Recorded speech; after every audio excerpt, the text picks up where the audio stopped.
महाराज जी उत्तानपाद के पुत्र के रूप में प्रकट हुए, उसकी चर्चा हुई। और उसके बाद फिर बड़े ही सुंदर तरीके से ध्रुव महाराज जी के आगे जितने भी वंशज थे उनका वर्णन किया गया। और उन्हीं वंशजों के वर्णन में से कौन निकल कर आए? पृथु महाराज। अभी पृथु महाराज जी के आगे कौन निकल कर आया? प्राचीन ब्रही। प्राचीन ब्रही के आगे ये पुत्र निकल कर आए प्रचेतागण। और इन सब की घटनाओं का वर्णन करने के बाद अब शुकदेव गोस्वामी ने क्या कहा कि तुमने ये जो पूछा था मुझसे वो मैंने बता दिया है। अब मैं क्या कर रहा हूं? द्वितीय पुत्र।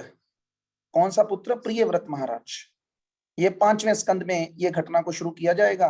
तो अभी हम तात्पर्य पढ़ते हैं, पढ़िएगा तात्पर्य। तात्पर्य: ध्रुव महाराज राजा उतानपाद के पुत्र थे, और जहां तक ध्रुव महाराज या राजा उतान हरे कृष्ण हरे कृष्ण हरे कृष्ण प्रभु जी।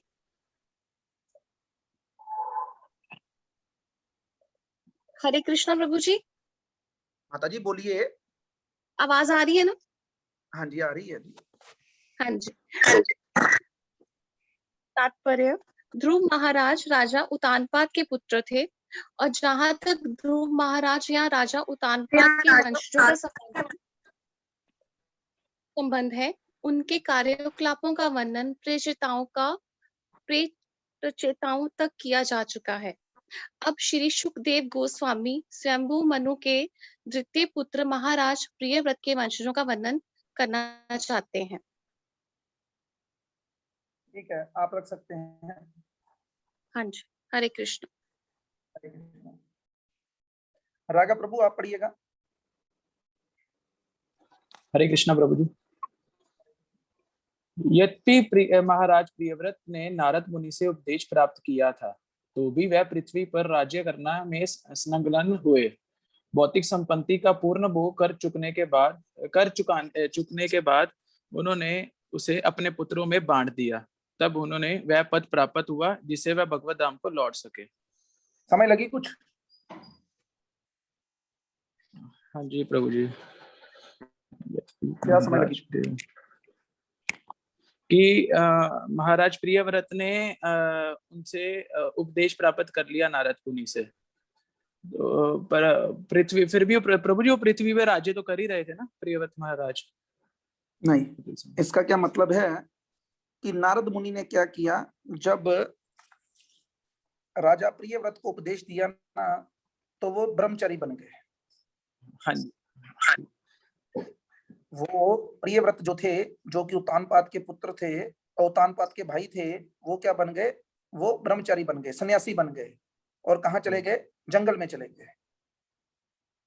लेकिन क्या हुआ कि जब ये सारा वंश खत्म हो गया, ध्रुव महाराज, ये प्रजेता सब खत्म हो गए, तो अब राज्य कौन संभाले? तब जो स्वयंभू मनु था वो किसके पास गया? प्रियव्रत के पास गया कि भाई कोई है ही नहीं चलाने वाला राज्य को, तुम आओ वापस। तो वो नहीं माने, वो कहते नहीं मैं नहीं आऊंगा, मैंने अपने गुरु से आदेश प्राप्त कर लिया, मैं नहीं आऊंगा। तब ब्रह्मा जी आए स्वयं, किसको लेकर? नारद मुनि को साथ में लेकर। और तब उन दोनों ने उनको समझाया कि इस वक्त जो जरूरत है ना, वो सन्यासी बनने से अधिक भी जरूरत है तुम्हारा राजा बनना। तो तुम क्या करो, तुम अभी राजा बनो। तब प्रियव्रत महाराज अपने गुरु और ब्रह्मा जी की आज्ञा का पालन करते हुए उन्होंने शादी की, और 30 करोड़ सालों तक उन्होंने इस पृथ्वी के राज्य को भोगा। 30 करोड़ लिखा है, शायद 1 करोड़ लिखा है, शायद 1 करोड़ लिखा है। अभी हम आगे बढ़ेंगे तब पता चल जाएगा हमको। तब वहां पर वर्णन आता है क्या चीज कि जैसे ही, हालांकि वो इतने सालों तक इस राज्य को भोगे, लेकिन उनको दोबारा से भगवत प्राप्ति की इच्छा जागृत हो गई। तब उन्होंने क्या किया? अपनी सारी संपत्ति अपने पुत्रों में बांट दी। और आपको सुनकर हैरानी होगी आगे चलकर कि इन प्रियव्रत महाराज जी के जितने भी पुत्र हुए ना, वो सब मनु बने, सबके सब, अपना समय आने पर। और तब उन्होंने अंत में वो पद प्राप्त किया जिससे वो भगवत धाम लौट सके। ये है भक्तों की निशानी कि वो, जैसे नानक जी कहते हैं ना, नानक तन मन सुखी रहे, अंत मिले गोपाल। तो ये है भगवत भक्ति का लाभ। अगला पढ़िएगा। हे राजन, इस प्रकार मैत्रेय मुनि ने भगवान तथा उनके भक्तों की दिव्य कथा सुनाकर विदुर भाव विभोर हो उठे। आंखों में आंसू भरकर वह तुरंत अपने गुरु के चरण कमलों पर गिर पड़े। तब उन्होंने अपने करण में भगवान को स्थिर कर लिया। आप दोबारा पढ़िए और मुझे बताइएगा आपने कौन सा शब्द गलत पढ़ा था। पढ़िए। हे राजन, इस प्रकार मैत्रेय मुनि से भगवान तथा उनके भक्तों की दिव्य कथाएं सुनकर विदुर भाव विभोर हो उठे। आंखों में आंसू भरकर वह तुरंत अपने गुरु के चरण कमलों पर गिर पड़े। तब उन्होंने अपने अनंत करण में भगवान को स्थिर कर लिया। ठीक है। तात्पर्य जगत गुरु श्रील प्रभुपाद जी द्वारा जगत गुरु श्रील प्रभुपाद जी की जय। ये महान भक्त की संगति का लक्षण है। भक्त किसी मुकदमा से आदेश ग्रहण करते हैं। अरे नहीं, ऐसे ना गलत मत पढ़िए, मुकदमा नहीं है। मुकत आत्मा से आदेश ग्रहण करते हैं। क्या समझ लगेगी हमको अगर हम ऐसे ही पढ़ेंगे तो क्या समझ लगेगी। ठीक है, आगे बढ़िए। और दिव्यानंद में भी बोर हो जाते हैं, जैसा कि प्रहलाद महाराज कहते हैं भागवत 7.4.32। ठीक है, आप आगे पढ़ सकते हैं। महान भक्त के चरण कमलों का स्पर्श किए बिना कोई पूर्ण भक्त नहीं बन सकता। इस बात को जीवन में याद रखना। जो लोग भक्ति पथ पर आगे बढ़ना चाहते हैं ना, वो इस बात को याद रखें। क्या बात, दोबारा पढ़िए। महान भक्त के चरण कमलों का स्पर्श किए बिना कोई पूर्ण भक्त नहीं बन सकता। इसका क्या मतलब है? कि प्रभु जी, जब तक हम भगवान के चरण कमलों का स्पर्श नहीं करेंगे तब तक हम भगवान के भक्त नहीं बन सकते, मतलब प्रणाम नहीं करेंगे। यहाँ पर भगवान कहाँ लिखा है? यहाँ पर भक्त के, हाँ जी, मतलब प्रभु जी अगर गुरु के हम अपने चरण स्पर्श करेंगे तो ही हमारे ज्ञान और सद्बुद्धि देंगे, तो ही हम भक्त बन पाएंगे। नहीं, इसका ये मतलब नहीं है। इसका ये मतलब होता ना तो सब लोग पैरों को पकड़ पकड़ कर ही भक्त बन जाते। इसका मतलब ये है कि अगर मानो आपको भक्त के चरण कमलों को छूना है तो आपको उन चरण कमलों को छूने के लिए कहाँ जाना पड़ेगा? थिएटर में जाना पड़ेगा, गुरु के पास। तो इसका मतलब उस रास्ते पर चलना पड़ेगा जिस रास्ते पर गुरु चलता है। अगर गुरु मंदिर में बैठा है तो गुरु के चरण स्पर्श करने के लिए कहाँ जाना पड़ेगा? मंदिर में। तो ये चरण स्पर्श करने का मतलब है कि जिस रास्ते पर गुरु चल रहा है उस रास्ते पर चलना है। जिस रास्ते पर भक्त चले हैं, महान भक्त चले हैं, उस रास्ते पर चलना है। अगर कोई उस रास्ते पर नहीं चलेगा तो वहां पर उस रास्ते पर चले बिना कोई भी पूर्ण भक्त नहीं बन सकता। डॉक्टर बनने के लिए कोई व्यक्ति कहे कि मैं इंजीनियरिंग कॉलेज में दाखिल होकर डॉक्टर बन जाऊं, बन जाएगा? नहीं प्रभु जी। बस आगे। जिसको इस भौतिक जगत से कुछ लेना देना नहीं रहता वह ये प्रभु जी क्या लिखा है? निष्किंचन कहलाता है। आत्म साक्षात्कार तथा भगवत धाम वापस जाने का अर्थ है प्रमाणित गुरु की शरण में जाना और अपने सिर पर उनकी चरण रज को धारण करना।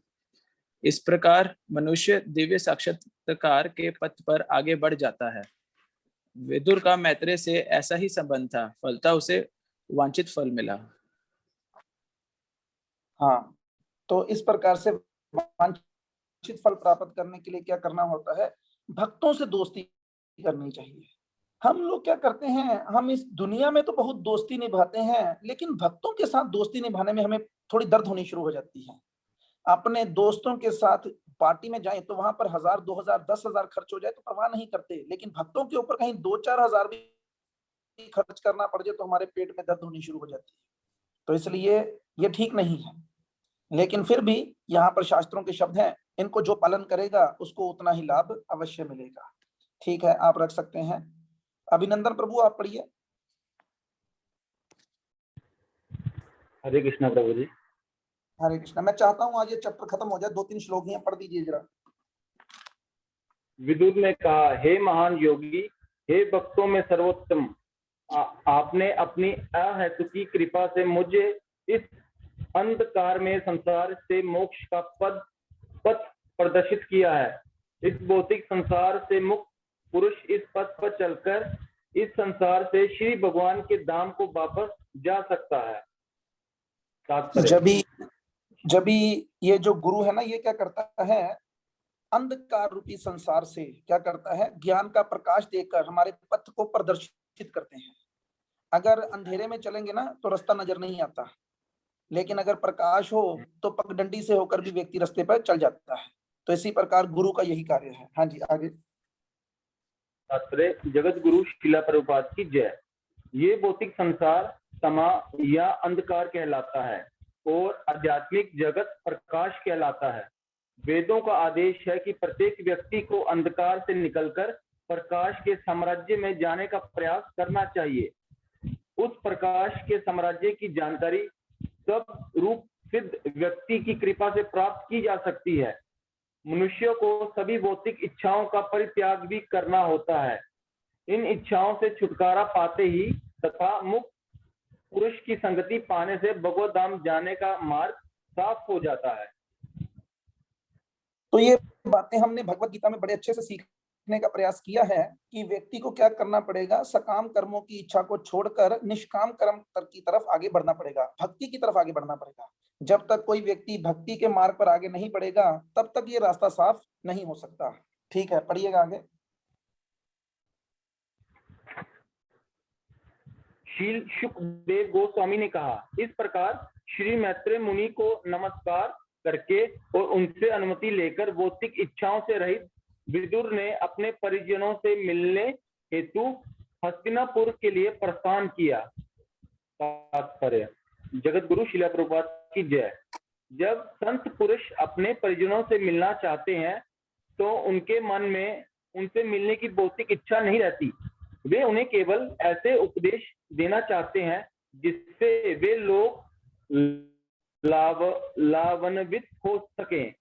विदुर का संबंध कौरवों के राजघराने से था और यद्यपि वे जानते थे कि परिवार के सारे सदस्य कुरुक्षेत्र के युद्ध में मारे जा चुके हैं, तो भी वे अपने बड़े भाई धृतराष्ट्र से ये देखने हेतु मिलना चाह रहे थे कि उनका माया के चुंगल से उद्धार किया जा सकता है अथवा नहीं। जब विदुर जैसे संत पुरुष अपने परिजनों से मिलना चाहता है तो उनकी एकमात्र अभिलाषा उन सबको माया के चुंगल से उद्धार कराना होता है। इस प्रकार विदुर ने अपने गुरु को सादर नमस्कार किया और कौरवों के राज्य में स्थित हस्तिनापुर के लिए प्रस्थान किया। तो ये बहुत सुंदर चर्चा है। क्या चर्चा चल रही है? अच्छी बड़ी देखो, वो कथा सुन रहे थे तो कथा सुनते सुनते जिन्होंने सुना ना कि जो प्राचीन ब्रही है उसका कैसे उद्धार किया नारद मुनि ने, तो उनको एकदम से याद आई, ओहो अपना भी एक भाई बैठा है वहां पे। हालांकि 35-37 साल हो गए थे विदुर जी को वो घर छोड़े हुए, लेकिन उनकी इच्छा हुई नहीं यार उस भाई का कल्याण करना चाहिए, और अब उसे देखने के लिए, उसका उद्धार करने के लिए वो अपने गुरु से आज्ञा लिए इतनी सुंदर भगवत कथा को छोड़ दिए। जो भक्त संत जन होते हैं वो अपनी इंद्रियों की परवाह नहीं करते, वो जन कल्याण के लिए कार्य करते हैं। इसलिए हम लोगों को भी कभी भी ये नहीं सोचना मुझे क्या अच्छा लगता है, मुझे किसमें सुकून है, हमें ये देखना है कि लोगों का कल्याण किसमें है। इसलिए अपने आप को थोड़ा कष्ट देकर भी लोगों के कल्याण के लिए जो कार्य करता है ना, वही भगवान को अच्छा लगता है। और यही चीजें हमें इस भागवतम से सीखनी है। ठीक है, पढ़िएगा अंतिम श्लोक। हे राजन, जो लोग पूर्ण पुरुषोत्तम भगवान के प्रति पूर्णता समर्पित राजाओं से संबंधित इस कथाओं को सुनते हैं, वे बिना कठिनाई के दीर्घ यश, संपत्ति, ख्याति, सौभाग्य, क्षेम तथा अंत में भगवत धाम जाने का अवसर प्राप्त करते हैं। इस प्रकार और क्या श्रीमद् चाहिए आपको? भागवतम, यही चाहिए।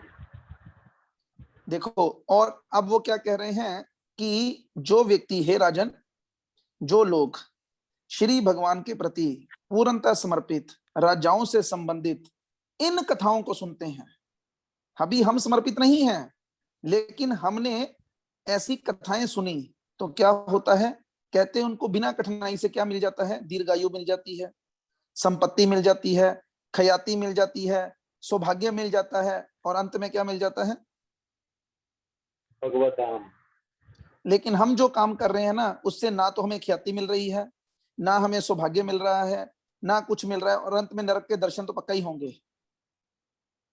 तो इसलिए इन इन किताबों को, प्रभुपाद जी की एक बहुत सुंदर घटना है कि प्रभुपाद से किसी एक रिपोर्टर ने पूछा कि आप ये हर वक्त हरे कृष्ण करते रहते हैं, तो अंत में आपको पता चले कि भगवान है ही नहीं, तब आप पर क्या बीतेगी। तो प्रभुपाद जी हंसते हुए कहते हैं कि मैं तुम्हारे प्रश्न का उत्तर बाद में दूंगा, पहले मेरे प्रश्न का उत्तर दो। कि अगर मानो तुम्हें अंत में पता चले, क्योंकि मृत्यु तो आने वाली है, और उस वक्त तुम्हें पता चले कि भगवान है, और तुमने सारी उम्र भगवान को याद नहीं किया, तब तुम्हारा क्या होगा, तुम पर क्या बीतेगी।